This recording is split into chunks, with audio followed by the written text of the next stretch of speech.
ಗೃಹ ಬಳಕೆಯ gas cylinder ಬೆಲೆ ಏರಿಕೆ. ಬಿಜೆಪಿಯವರು ಈಗ್ಯಾಕೆ ಸುಮ್ಮನಿದ್ದಾರೆ?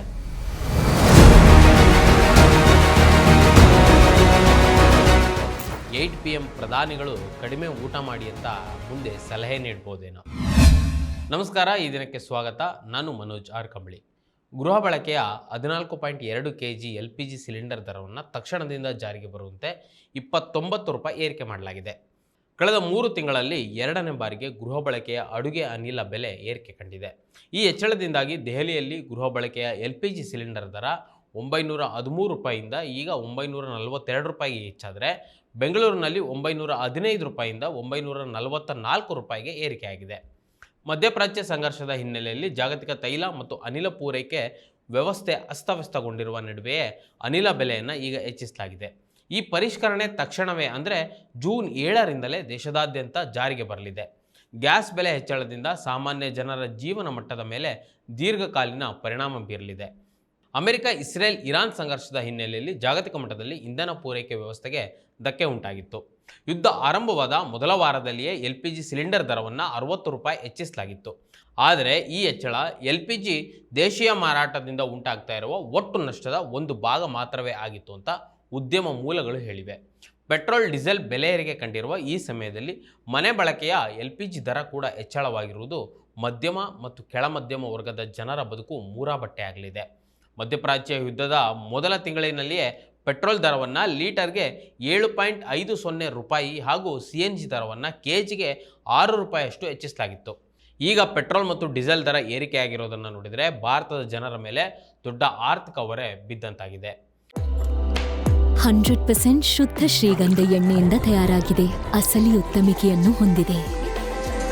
ಮೈಸೂರ್ ಸ್ಯಾಂಡಲ್ ಸೋಪ್, ನನ್ನ royal beauty ritual. Petrol, diesel ಬೆಲೆಗಳು ದಿನದಿಂದ ದಿನಕ್ಕೆ ಹೆಚ್ಚಾಗ್ತಲೇ ಇದೆ. ಕೇಂದ್ರ ಸರ್ಕಾರ ಈಗಾಗಲೇ ಯುದ್ಧದ ನೆಪವನ್ನು ಹೇಳಿ 4 ಬಾರಿ ಏರಿಕೆಯನ್ನು ಮಾಡಿದೆ. ಈಗ 1 ಲೀಟರ್ ಪೆಟ್ರೋಲ್ ಬೆಲೆ 110 ರೂಪಾಯಿ ಆದರೆ 1 ಲೀಟರ್ ಡೀಸೆಲ್ ಬೆಲೆ 98ರಿಂದ 99 ರೂಪಾಯಿ ತಲುಪಿದೆ.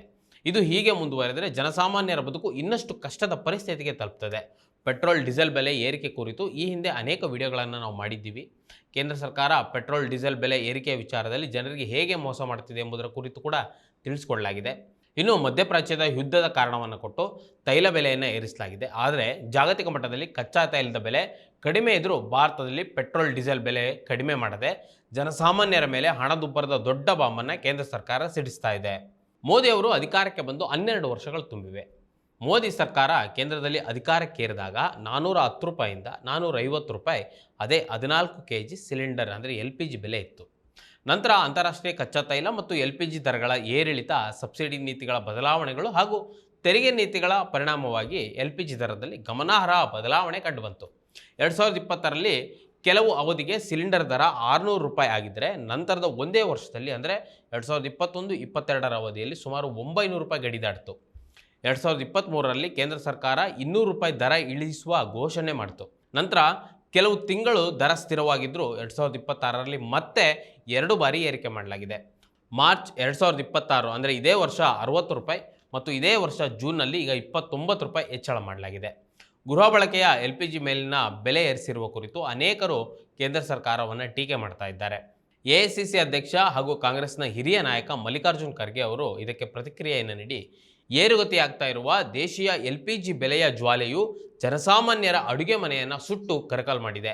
ಕಳೆದ 4 ತಿಂಗಳಿನಲ್ಲಿ ಮೋದಿ ಸರ್ಕಾರವು ಗೃಹ ಬಳಕೆಯ LPG ಸಿಲಿಂಡರ್ಗಳ ಬೆಲೆಯನ್ನು 89 ರೂಪಾಯಿಯಷ್ಟು ಹೆಚ್ಚಿಸಿದೆ ಅಂತ ಎಕ್ಸ್ನಲ್ಲಿ ಪೋಸ್ಟ್ ಮಾಡಿರುವ ಅವರು ಮೋದಿ ಸರ್ಕಾರಕ್ಕೆ 3 ಪ್ರಮುಖ ಪ್ರಶ್ನೆಯನ್ನು ಕೇಳಿದ್ದಾರೆ.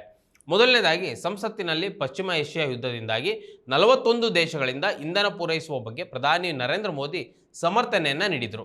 ಅದೀಗ ಏನಾಯಿತು? ಇಂದಿಗೂ ಗ್ರಾಮೀಣ ಪ್ರದೇಶದಲ್ಲಿ LPG ಕೊರತೆ ಯಾಕೆ ಕಾಡ್ತಾ ಇದೆ ಅಂತ ಕೇಳಿದ್ದಾರೆ. ಇನ್ನು ಎರಡನೇದಾಗಿ, 2025-26ರಲ್ಲಿ ಉಜ್ವಲ ಯೋಜನೆಯಡಿ 5.56 ಕೋಟಿ ಕುಟುಂಬಗಳು ಒಂದೇ ಒಂದು ರೀಫಿಲ್ ಪಡೆದಿಲ್ಲ. ಈ ಪೈಕಿ ಪಶ್ಚಿಮ ಏಷ್ಯಾ ಬಿಕ್ಕಟ್ಟಿಗೂ ಮುನ್ನವೇ ಸುಮಾರು 3.30 ಕೋಟಿ ಕುಟುಂಬಗಳಿಗೆ ಒಂದೇ ಒಂದು ರೀಫಿಲ್ ಲಭ್ಯವಾಗಿಲ್ಲ. ಇದು ಮೋದಿ ಸರ್ಕಾರದ ಲೂಟಿಯ ಫಲಿತಾಂಶವಲ್ವೇ? ಇನ್ನು ಕೊನೆಯದು ಮತ್ತು ಮೂರನೇದಾಗಿ, ಪ್ರಧಾನಿ ಮೋದಿ ಹಾಗೂ BJP ನಾಯಕರು UPA ಅವಧಿಯಲ್ಲಿನ ಹಣದುಬ್ಬರದ ಬಗ್ಗೆ ಗದ್ದಲ ಎಬ್ಬಿಸ್ತಾ ಇದ್ರು, ಟೀಕೆ ಮಾಡ್ತಾ ಇದ್ರು. ಬೀದಿಗಿಳಿದು ಹೋರಾಟ ಮಾಡ್ತಾ ಇದ್ರು.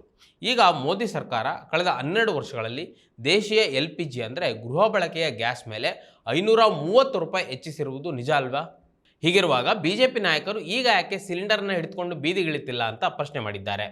ಇನ್ನು ಕರ್ನಾಟಕದ ಗೃಹ ಸಚಿವ ಪ್ರಿಯಾಂಕ್ ಖರ್ಗೆ ಅವರು ಎಕ್ಸ್ ಮೂಲಕ ಬಹುಶಃ 8 PM ಪ್ರಧಾನಿಗಳು ಮತ್ತೊಮ್ಮೆ ಟಿವಿಯಲ್ಲಿ ಕುಳಿತು ದೇಶದ ಜನತೆಗೆ ಕಡಿಮೆ ಊಟ ಮಾಡಿ ಎನ್ನುವ ಆತ್ಮನಿರ್ಭರತೆಯ ಉಚಿತ ಸಲಹೆ ನೀಡಬಹುದೇನೋ ಅಂತ ವ್ಯಂಗ್ಯವಾಡಿದ್ದಾರೆ.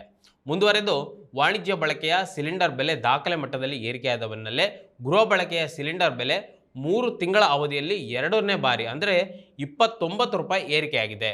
ಕಾಂಗ್ರೆಸ್ ಅಧಿಕಾರಕ್ಕೆ ಬಂದರೆ ನಿಮ್ಮ ಮಾಂಗಲ್ಯ ಕಸಿಯುತ್ತದೆ ಎಂಬ ಅತ್ಯಂತ ಕನಿಷ್ಠ ಮಟ್ಟದ ಹೇಳಿಕೆ ನೀಡಿದ ಪ್ರಧಾನಿಗಳು ಈಗ ಜನರ ಅನ್ನದ ತಟ್ಟೆಯನ್ನು ಕಸಿತಿದ್ದಾರೆ. ಈ ಬೆಲೆ ಏರಿಕೆಯ ಅಚ್ಚೆ ದಿನಗಳ ಬಗ್ಗೆ ಕರ್ನಾಟಕದ BJP ನಾಯಕರ ಗಾಢ ಮೌನವು ಜನಸಾಮಾನ್ಯರೆಡೆಗೆ ಅವರಿಗಿರುವ ಮಾನಸಿಕ ಕ್ರೌರ್ಯವನ್ನು ತೋರಿಸುತ್ತದೆ ಅಂತ ಹೇಳಿದ್ದಾರೆ. ಬೆಲೆ ಏರಿಕೆಯ ಬಿಸಿ ಜನಸಾಮಾನ್ಯರಿಗೆ ತರ್ತಾ ಇದ್ದರೂ ಕೇಂದ್ರ BJP ಸರ್ಕಾರ ನಾಚಿಕೆ ಬಿಟ್ಟು ಸಮರ್ಥನೆ ಮಾಡ್ಕೊಳ್ತಾ ಇದೆ. ಪಶ್ಚಿಮ ಏಷ್ಯಾದಲ್ಲಿನ ಸಂಘರ್ಷದಿಂದಾಗಿ ಅಂತಾರಾಷ್ಟ್ರೀಯ ಮಟ್ಟದಲ್ಲಿ LPG ಬೆಲೆಗಳು ಗಣನೀಯವಾಗಿ ಏರಿಕೆಯಾದರೂ ಜಾಗತಿಕವಾಗಿ ಭಾರತೀಯ ಕುಟುಂಬಗಳು ಅಡುಗೆ ಅನಿಲಕ್ಕೆ ಅತ್ಯಂತ ಕಡಿಮೆ ಬೆಲೆ ಪಾವತಿಸುತ್ತಿವೆ ಅಂತ ಸಮರ್ಥನೆ ಮಾಡಿಕೊಂಡಿದೆ. ಮೋದಿ ಸರ್ಕಾರ ಉಜ್ವಲ ಯೋಜನೆಯನ್ನು ಪರಿಚಯಿಸಿದಾಗ ಬಡ ಕುಟುಂಬಗಳ ಅಡುಗೆ ಕ್ರಾಂತಿ ಅಂತ BJP ಬಿಂಬಿಸಿತ್ತು. ಆದರೆ ನಿರಂತರ ಬೆಲೆ ಏರಿಕೆಯಿಂದ ಅನೇಕ ಕುಟುಂಬಗಳಿಗೆ ಸಿಲಿಂಡರ್ ರೀಫಿಲ್ ಮಾಡಿಸಲು ಕೂಡ ಆಗ್ತಾ ಇಲ್ಲ. ಈಗ ಎಲ್ರಿಗೂ ಸಿಲಿಂಡರನ್ನು ಕೊಟ್ಟು ರೀಫಿಲ್ ಮಾಡಿಸಲು ಆಗದಿರುವ ಸ್ಥಿತಿಗೆ ಕೇಂದ್ರ ಸರ್ಕಾರ ತಂದಿಟ್ಟಿದೆ. ನಂತರ ಗ್ಯಾಸ್ ಬೆಲೆ ಏರಿಕೆಯು ಕೇವಲ ಅಡುಗೆ ಮನೆಯ ಖರ್ಚಿಗೆ ಮಾತ್ರ ಸೀಮಿತವಾಗಿರುವುದಿಲ್ಲ.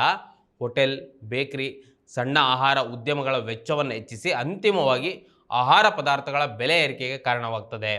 ಇನ್ನು ಪಶ್ಚಿಮ ಏಷ್ಯಾದ ಯುದ್ಧ, ಜಾಗತಿಕ ಇಂಧನ ಮಾರುಕಟ್ಟೆಯ ಅಸ್ಥಿರತೆ ಮತ್ತು ತೈಲ ಕಂಪನಿಗಳ ನಷ್ಟವನ್ನು ಕಾರಣವಾಗಿ ತೋರಿಸಿ ಕೇಂದ್ರ ಸರ್ಕಾರ ಬೆಲೆ ಏರಿಕೆಯನ್ನು ಸಮರ್ಥಿಸಿಕೊಳ್ತಾ ಇದೆ. ಆದರೆ ಜನಸಾಮಾನ್ಯರ ಪ್ರಶ್ನೆ ಮಾತ್ರ ಸರಳವಾಗಿದೆ. ಜಾಗತಿಕ ಮಾರುಕಟ್ಟೆಯಲ್ಲಿ ಬೆಲೆ ಏರಿದಾಗ ಅದರ ಹೊರೆ ಜನರ ಮೇಲೆ ಹಾಕಲಾಯಿತು. ಹಾಗಾದರೆ ಬೆಲೆ ಇಳಿದಾಗ ಅದರ ಸಂಪೂರ್ಣ ಲಾಭ ಯಾಕೆ ಗ್ರಾಹಕರಿಗೆ ತಲುಪೋದಿಲ್ಲ? ಇದೇ ಪ್ರಶ್ನೆ ಇಂದು ಅಡುಗೆ ಮನೆಯ ಹೊಗೆಯ ಜೊತೆ ದೇಶದಾದ್ಯಂತ ಹರಡ್ತಾ ಇದೆ. ಮತ್ತಷ್ಟು ವಿಶೇಷ ವಿಡಿಯೋಗಳನ್ನು ನೋಡಲು ಮತ್ತು ಹೊಸ ವಿಡಿಯೋಗಳ ಬಗ್ಗೆ ತಿಳಿಯಲು ಈ ದಿನ .com ಯೂಟ್ಯೂಬ್ ಚಾನೆಲ್ ಸಬ್ಸ್ಕ್ರೈಬ್ ಮಾಡಿ ಮತ್ತು ಬೆಲ್ ಐಕಾನ್ ಕ್ಲಿಕ್ ಮಾಡಿ.